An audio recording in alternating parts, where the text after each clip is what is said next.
चला special reports बघूया। महाराष्ट्रामध्ये काय काय घडतंय, लोकसभेचे निकाल आल्यानंतर आणि शपथविधी सोहळा झाल्यानंतरचा महाराष्ट्र आणि देशात काय घडतंय ते बघूया।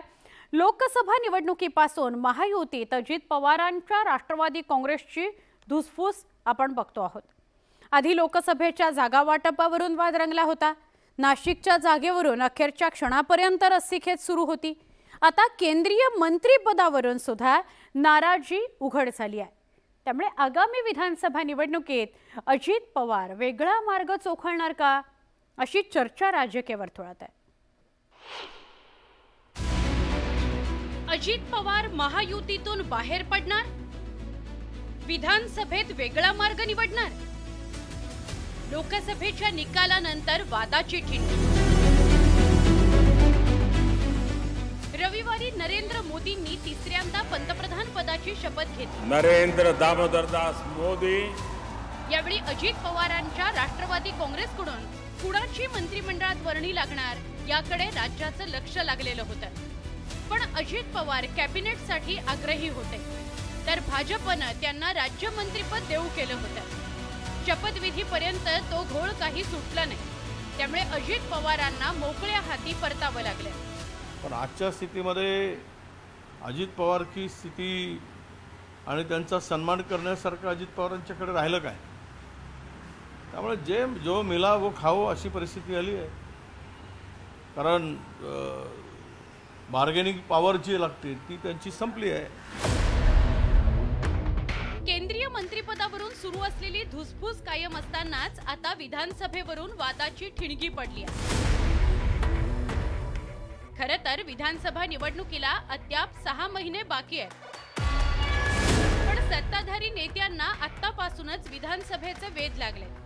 विधानसभेच्या जागांवरून दावे प्रतिदाव्यांचा सिलसिला सुरू झालाय। अजित पवारांच्या नेतृत्वातील राष्ट्रवादी काँग्रेसचे नेते आणि मंत्री अनिल पाटील यांच्या दाव्यामुळे या वादाला तोंड फुटलंय। आता क्रायटेरिया ठरलेला आहे आणि त्या ठरलेल्या क्रायटेरियामध्ये आमची अशी अपेक्षा आहे, जरी भुजबळ साहेबांनी 90 जागांची मागणी मागच्या आमच्या एका मेळाव्याला केलेली असेल, तरी सुद्धा 80 जागा ह्या राष्ट्रवादी काँग्रेस पक्षाने लढवल्या पाहिजे। अनिल पाटलांनी उत्तर महाराष्ट्रात हव्या असलेल्या विधानसभेच्या जागांचा आकडाही सांगून टाकला। जळगाव जिल्ह्यातील 4 जागा, नंदुरबार मध्ये 2, धुळ्यातल्या 2 अशा एकूण 8 जागा राष्ट्रवादी काँग्रेसला मिळतील अशी अपेक्षा अनिल पाटलांनी व्यक्त केली।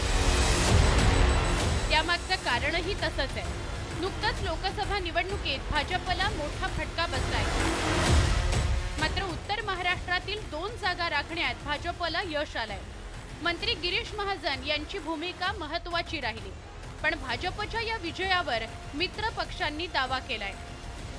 प्रत्येक विधानसभा क्षेत्रामधल्या प्रत्येक तालुका अध्यक्षांनी आणि त्यांच्याबरोबर असलेल्या टीमने हे अतिशय उत्कृष्ट काम केल्यामुळेच जरी उत्तर महाराष्ट्रामध्ये 8 सीटपैकी केवळ जळगावच्या 2 सीट आलेल्या असतील, तर त्याच्यामध्ये भारतीय जनता पार्टीने काम केलेलं असेल, शिवसेनेने काम केलेलं असेल, त्याच्याबरोबर सिंहाचा वाटा आज राष्ट्रवादी काँग्रेस पक्षाचा सुद्धा आपल्याला त्या ठिकाणी नोंदवावा लागेल।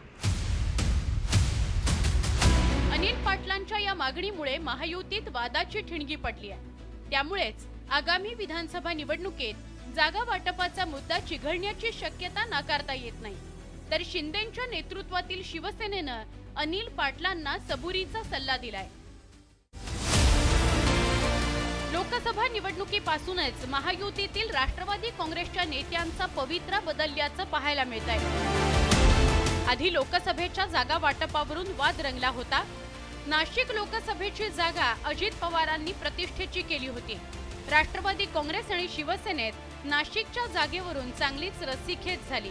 ही जागा शिंदेंच्या शिवसेनेच्या वाट्याला गेल्यावर छगन भुजबळांची नाराजी चव्हाट्यावर आली होती। लोकसभेची भरपाई आगामी विधानसभेत करावी अशी मागणी त्याच वेळी भुजबळांनी केली होती। आता मंत्री अनिल पाटलांनी तोच मुद्दा पुढे केलाय। लोकसभा निवडणुकीत अजित पवारांनी अवघ्या 4 जागा लढवल्या होत्या। भाजपच्या हट्टापायी अजित पवारांनी हक्काच्या जागांवर पाणी सोडलं होतं। विधानसभेचं गणित डोळ्यासमोर ठेवून अजित पवारांनी लोकसभेत जागांची तडजोड केल्याची चर्चा रंगली होती। 4 जागांपैकी त्यांना केवळ रायगडची जागा जिंकता आली। प्रतिष्ठा पणाला लागलेल्या बारामती आणि शिरूर लोकसभा मतदारसंघात अजित पवारांच्या उमेदवारांना पराभव पत्करावा लागला। केवळ रायगड लोकसभेची जागा ते जिंकू शकले। भाजप आणि शिंदेच्या नेतृत्वातील शिवसेना सोबतीला असताना सुद्धा लोकसभा निवडणुकीत अजित पवारांना फारसा लाभ झाला नसल्याचं बघायला मिळालं। त्यामुळे लोकसभा निवडणूक निकालानंतर राष्ट्रवादी काँग्रेसच्या अमोल मिटकरींनी या पराभवाचं खापर महायुतीतील मित्र पक्षांवर फोडलं होतं। आता आगामी विधानसभा निवडणुकीत महायुतीतील मित्र पक्षांची मतं राष्ट्रवादी काँग्रेसच्या उमेदवाराला ट्रान्सफर होतील का याची चिंता अजित पवारांच्या राष्ट्रवादी काँग्रेसला सतावू लागली आहे। त्यामुळेच आगामी विधानसभा निवडणुकीत अजित पवार कोणती भूमिका घेणार याकडे सगळ्यांचं लक्ष लागलंय। Bureau report, news 18 Lokmat.